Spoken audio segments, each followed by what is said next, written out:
that's where we are today, Canyon Lake.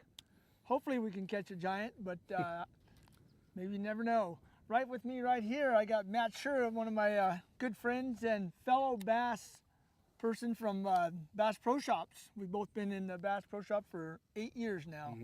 Since they opened.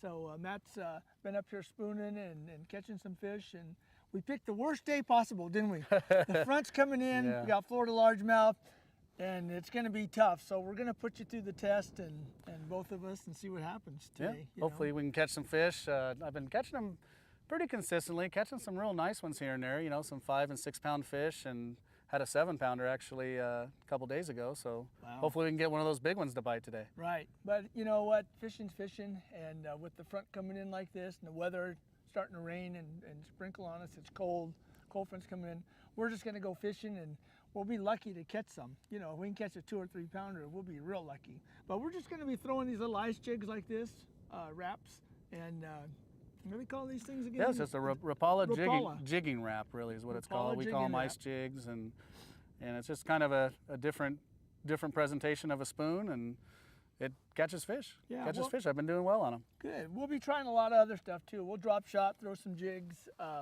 you know, different things like that, just to mix it up and see what happens. And maybe we even might stop by on the main lake and fish in the habitats or something and see if we can bounce a worm off their head. Yeah. But right now we're way up the river and just gorgeous scenery up here. I mean, you know, there hasn't been hardly nobody here during the week. You know, it's on a Friday. Right now we're just looking at the screen. Matt's showing us how we find fish. So if we can find the bait, we'll find the fish. And that's basically what we always talk about at the Bass Pro Shop, is finding the fish is you got to locate the bait where they're at. So we're fishing deep right now, 53 feet out in the middle of the channel of Canyon Lake. So it's kind of a tough day because the front's coming in right now and it's real cloudy, and we're supposed to have high winds this afternoon. It's cold, getting cold.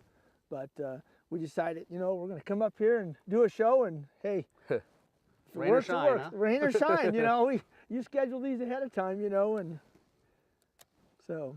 Yeah, but one thing for sure with the fish, we're looking at a blank screen on the graph, but right now we're looking at a blank screen. If you think of the boils, when you're chasing boils with top water, that kind of thing, you know, they're schooled up and there's a big group of them. They come to the surface, you cast in a boil, you catch one. That's exactly what's going on here in 52 foot of water. They're around here, the bait's here. You know, the shad are in schools all around here. You just gotta stick it out, and sooner or later you'll get over the top of them. And when you do, it's a blast. I mean, you know, more often than not, once you hook one, there's 100, you know, 50 to 100 fish that are right with it in the same weight class too. You know, really? 5 pounders. You know, big schools of 5 pounders at Canyon Lake. It's just it's such a great lake. The fish are so healthy here. Hoping we can find some. Yeah. We just got to look for them and find them. Like you said, you know, we got to find those schools. We got to find the bait where the fish are pushing the bait.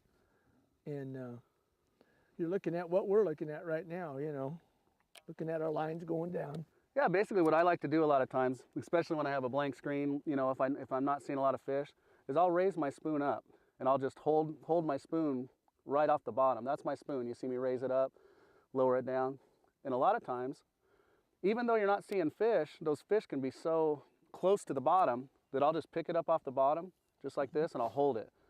And a lot of times you'll see lines, fish that'll swim up and look at your spoon, you know, and they're not around here now, but a lot of times those fish are so close to the bottom you don't pick them up. So that's one thing. And the other thing is, that's your drop shot, I think. Yeah, I think that's mine. Yeah, I'm going you up see and down Gary's now. drop shot. But the thing that I really like to do is I like to zoom in. So this is what it normally looks like when you're not zoomed in. Normal. And it's really, really kind of small. And a lot of times, you know, the smaller fish, the yellow bass, the smaller bass, you won't be able to see it. So as soon as you zoom in, see how strong that signal is? You know, the picture is so much more clear. And that's a really good trick that I like to use to be able to find these fish. And that's another thing. If you see fish suspended, you know, in 45 to 50 foot, right now I can reel it right up to it. And there's something right there, actually. Look at that. Oh, yeah. Look at that. Yep, look at that. See, there's a fish right there. He's swimming right up to my spoon. What I like to do is I'll hold it in front of him and I'll hop it around. You see my spoon going all over. Uh-oh. He's swimming away from it now. That's a fish right there, swimming down. So there's my spoon. Over to mine. Yeah. So what I'll do is I'll drop it by him ooh, and it looked like he swam down after it. So that's the kind of stuff I look for a lot of times, is those suspended fish. Ooh, it's Yeah. getting kind of crazy on there now. And Looks see, like see these lines? Looks yeah. like we're getting into them. Yeah, there's some fish here. And that's basically, if you can see this, is that your drop shot way up there? That's your drop shot. That's your braid. Yeah, that's your braided line. I got excited for a second there. But this right here, where you have the yellows and the reds, the real strong signals, those are fish that are right underneath the boat. Those are right underneath the boat. The weaker signals, like that's Gary's braided line, but the grays and the weaker signals, those are going to be fish that are far away. Because I'm pretty sure that every 10 feet of depth, you're looking at a 2-foot wide area. So 10 foot deep, you're looking at a 2-foot wide area. 20 foot deep, you're looking at a 4-foot wide area. So the fish can be around the boat somewhere, you know, and that's one neat thing about seeing how strong your signals are, is I have a really strong signal because my spoon's right underneath the boat. But if I take my spoon and put it 5 feet away or try to swim it further away, the signal's going to get weaker. So I always look at the colors. I can tell when the fish are swimming towards the bait. That's one of the cool tricks I like to use when fishing in deep water. The bait's kind of scattered around, and it is kind of a needle in a haystack, but once you find that needle, I'll tell you, it's you find a bunch of them. You know, that's the cool part. Do you run into big balls of bait like we see on most yeah, lakes and stuff? Yeah, all through here. Yeah, and especially up around the corner, they seemed like they were really schooled up, but they were more suspended in that 20 to 30 foot. Right. So basically, yeah, I mean, to find fish, you just gotta start bouncing that spoon. I'll keep it close to the bottom when I'm just looking. Because you know, a lot of the fish, you know, especially the big ones, we talk about it, you know, those big ones a lot of times aren't up in the shad running around expending all that energy. Those big ones will get underneath the bait, you know, like we always talk about, and let the yellow bass and the smaller bass chase them around and injure them. And those big fish, you know, the crumb eaters they call them, are down there just beating them up. Yeah, waiting for the big ones to. Yeah, I do that at Bartlett a lot because I'm there and I can see that too. Yeah. They'll go in and they'll eat the bait, and then all of a sudden you'll see those big ones on the bottom. It's like, oh, I got to get down there, you know, and I'll drop down there and then I'll get a bigger fish. all the way from 10 to 20 foot, just a huge cloud of shad, and that's when I really get excited. That's what the bass are around here somewhere, and it's because of all that bait. So if you're around the bait like that, the shad, and that's what it looks like, is just a big cloud of shad, that's a good thing. And I'm starting to see some fish here and there too. We just got to get them to bite. There you go. There you go. That's what you want to see. And the tighter they are, I call it feed mode. When they get tight like that, that's when they're active and aggressive. And that's when you got to drop straight down on them.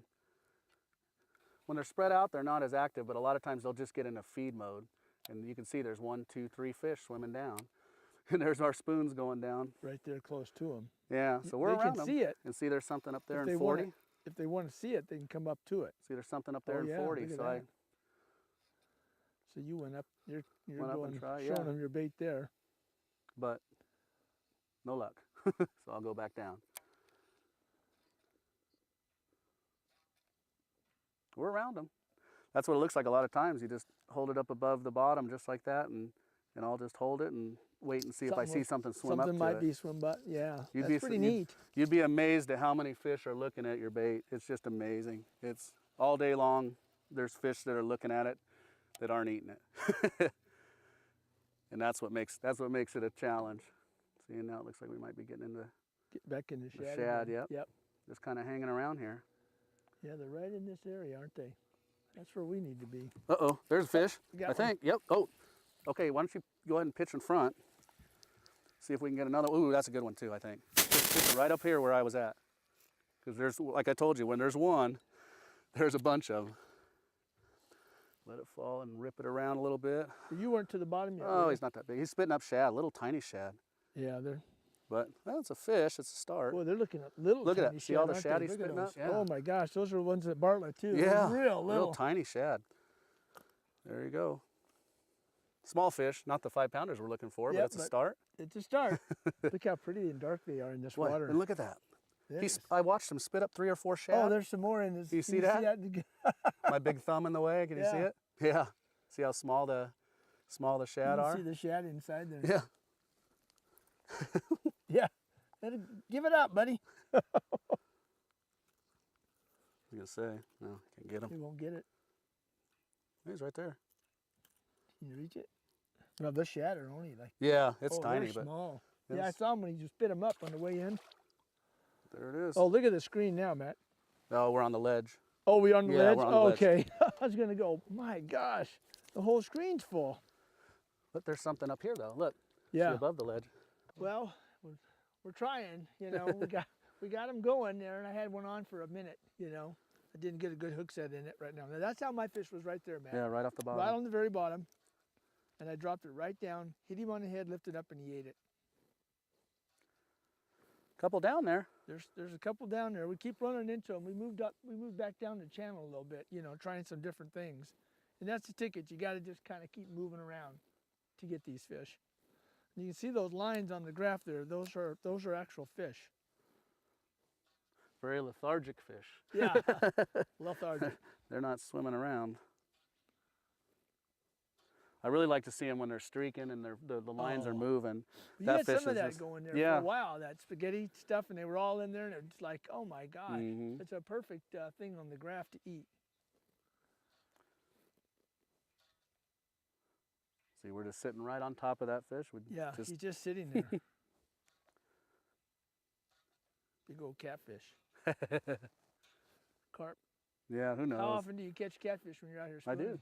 Catch quite a few, yeah, some good ones. Every once in a while. When I was spooning at Roosevelt a lot, I haven't been spooning a whole lot. I should start spooning more at Bartlett because I'm finding big groups of them like that. So I think next time I'll take the spoon box and start fishing for those spooning. Yeah, you know, Bartlett for me has never been a real good spoon lake. I haven't been able to get on them really good there for numbers. You have spooned them there, though. I have, yeah, I have, absolutely. Because you'll come in and say, yeah, I got some on a spoon. And Apache, too. Every once in a while, you get on that spoon bite at Apache, you know. Yeah, I've done well at Apache on that spoon. Yeah. If we can hook one, maybe we get the other ones interested in it. But they're in the area, in this one area here, so we'll have to keep trying. Just never know. We both got white spoons on right now.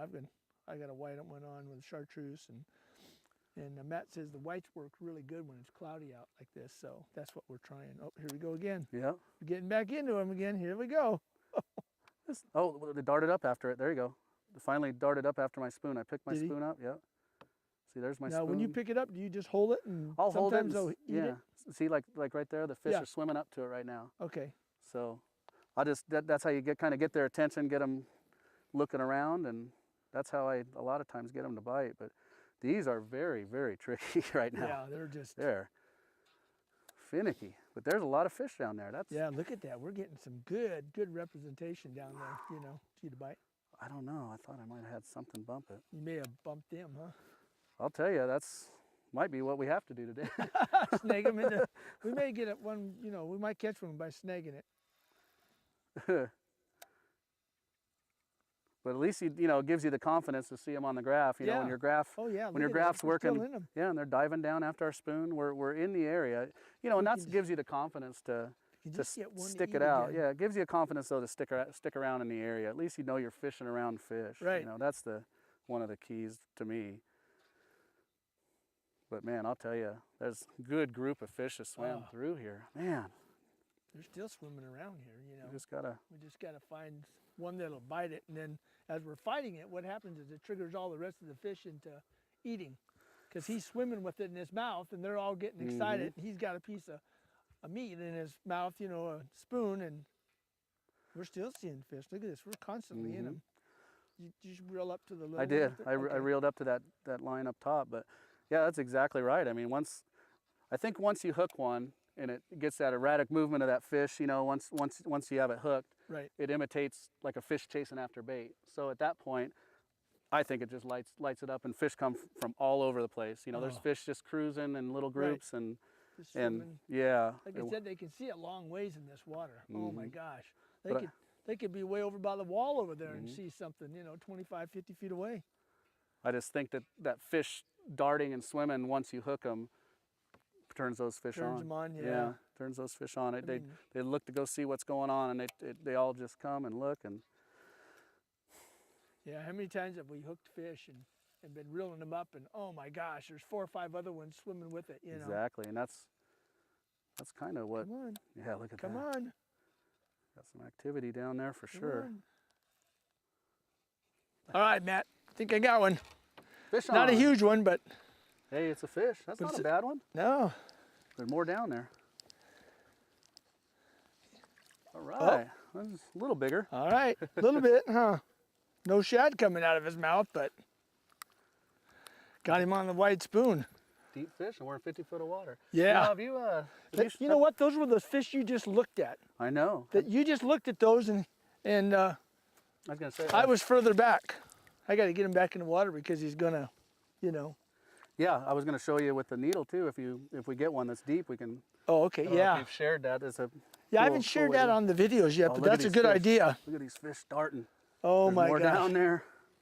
You got them on that white spoon. Yeah. Yeah. Oh, look at these fish. Oh, look at this. Okay. We're gonna get one. There's more down there.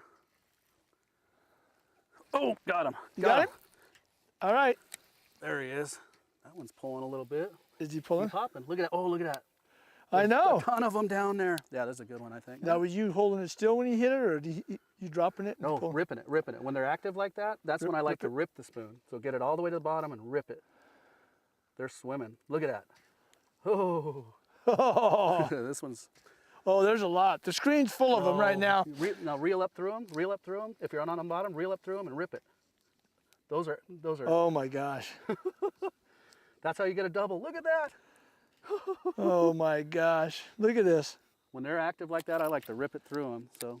You know why? Because he's got his fish just swimming around Yeah, down there. they're turned so on. they're all getting turned on, but they're not biting this. Well, he's decent. That's He's a little bit bigger. That's a fat fish. That's a fat one.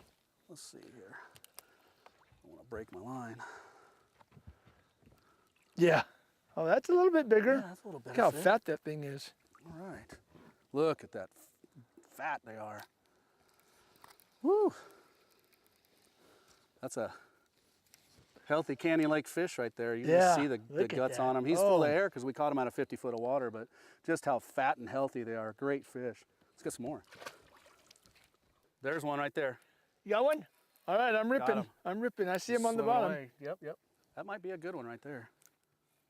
Boy, Let me know if you need help. use an 8-pound line. Yeah, you gotta. I'm gonna take my time. And then we always talk about that when we're bringing in these fish from deep water like that. Right. You wanna take your Right. time with them or they're really gonna blow up their bellies.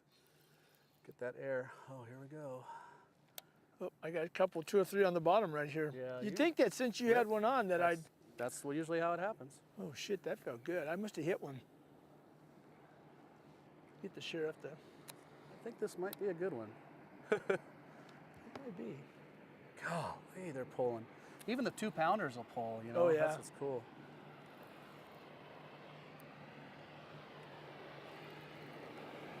Comes, don't want to lose them. As hard as they are to catch. The sheriff.